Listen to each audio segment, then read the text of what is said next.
144 days of focusing on love and expanding love. That's what this is about. And today I want to talk about a very real aspect of love and of our human existence, which if you really sum up what love really is, it's really our human experience that we have. Because as love beings, as these beings that everything is love, really all of our experiences kind of encompasses it and points back to this. So one of the thing that I want to talk about today is the sadness associated with the disillusionment of love or hopes or dreams or relationships or religion, or really when we've had this idea in our mind and suddenly one day it gets shattered, the illusion is shattered, and you're left with the pieces. You're left with this foundation that you had. We love to cling to things as humans to make us feel safe. And we're left with this idea that it's not there anymore. And then we don't know what to do. And what I've noticed is, as I'm experiencing this myself, and as I've experienced this many times in my life, that there's this sadness that arises from it. And then we also go through the stages of loss or grief, the anger, the disbelief, the what the fuck am I gonna do now? Is that on the list? I think it should be if it's not. It says depression, but I really think the depression only comes if you don't allow yourself to feel the sadness and feel the feelings. If you allow yourself to feel it and process it, I don't think you have to go through the depression. And now I'm not saying what you have to or not.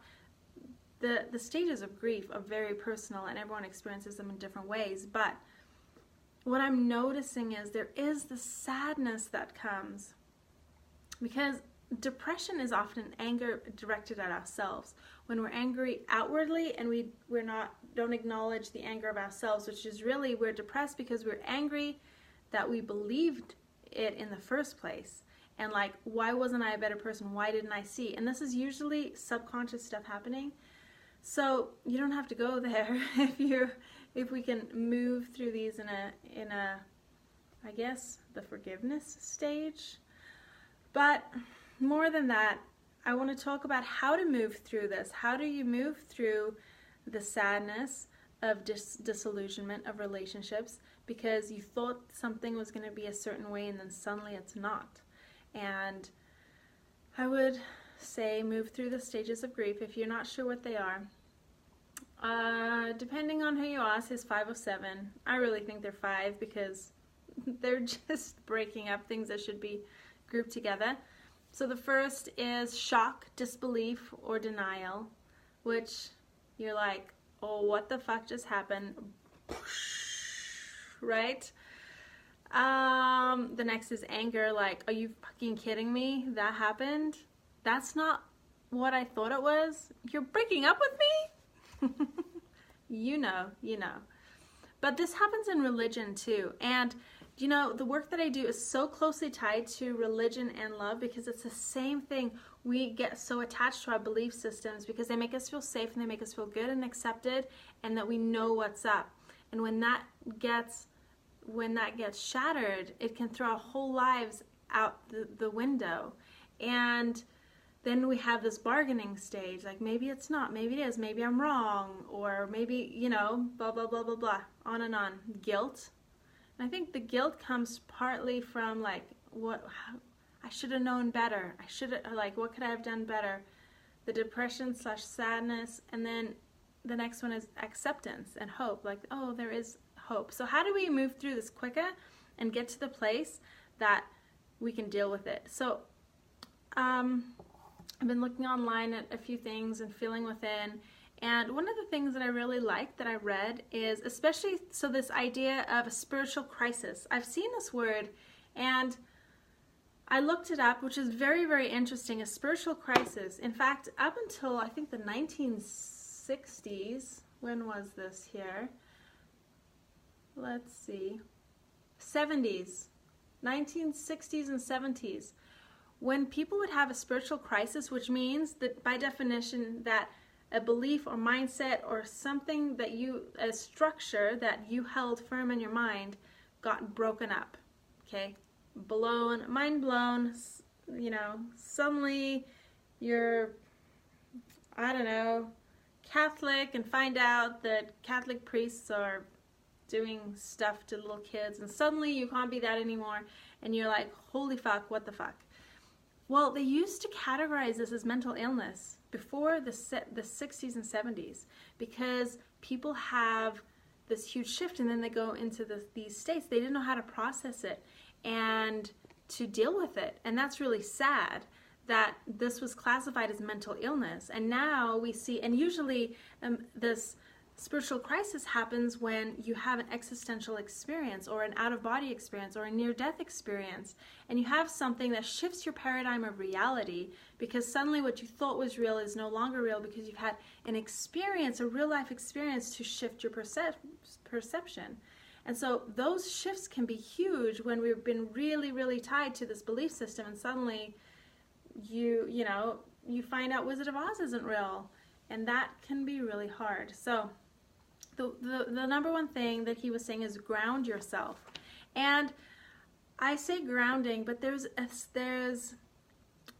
another component to this. If you're having a spiritual, an existential, you know, shift, mind-blowing experience, grounding through things that charge your energy, like meditation, could actually heighten it. So when you ground yourself, connect to earth, connect to physical things, connect to the things around you that can align you and calm you down. Unless it's like a breakup and you can't control it, slow down the process, slow down the thing. Usually when we get something, we just want to consume all these more information, and then it can shift, and it's all your style. Are you quick? Are you all at once? Or does it go, do you want to do this progressively? And I invite you to slow down a smidge if you can, and process and ground yourself and align yourself in the process. And I know I'm being vague in this, but I think if this message is for you, you're going to hear and understand me. And I'm being vague for a reason, because these principles can be applied to if you break up with someone. Basically, anytime your mind is blown, those paradigms are shifted, and you're having this experience, this anger experience, and the sadness of losing something that you thought was there, but it's no longer there. Something that was so close and dear to your heart, but it's no longer there. And that's sad. And I'm experiencing it, just a little. So allow yourself to grieve, allow yourself to experience the feelings and emotions. And also, I'd invite you to be less attached to this world and the outcomes and the systems that we have. And this is such an easy thing to say and a very much harder to practice, but practicing unattachment, this Buddhist idea of not being, kind of taking what comes. And the less attached I am to things, the easier it is to deal with things when they change. And people would claim that our whole world is an illusion. And I tend to believe it. I don't really ever stick to something unless I totally know, but it's a good way to explain, at least, this world of ours that is basically a holographic image that we're projecting and creating, and it's different than what we think it is. And we live in this very spiritual world, even though we're here on this physical planet. But even in the physicality, there's all the spiritual stuff happening. And so unattaching from that, so that when things blow the fuck up, you're like, yeah, I kind of expected that. And to live that life of more aligned to source and your own source and to your truth, so that when this happens, you still have something to cling to, because that's what we like to cling to, things for safety. And I think we need to, in a way.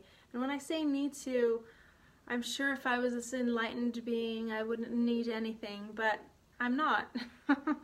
And if nothing else, if everything is this illusion and this holographic image in front of me, then what I can cling to and what I can, the thing that I can have for my safety is this alignment within myself. Always come back to the alignment when everything else falls apart. And when I can do that, then no matter what happens around me, no matter who isn't there anymore or what isn't there anymore, I have this. I have this. And I have my connection to Source. And you know, this Earth's here right now, so I can ground to it and it can make me feel stable too. So in fact, Dave Trillis, darling, he's on here right now. He gave me this awesome book that's blown my mind. That's awesome. So love, love, love all of you. There's a bunch of you on here today. And have a beautiful night and a beautiful day. And if you're on the spiritual journey of any sort, this is going to happen to you. All the things you thought were real and true, you're going to find out probably weren't. It's just life. It's probably going to happen many, many times, even with lots of different people. So, love you, love you, love you. And lots of blessings. And love, love, love me. Mwah.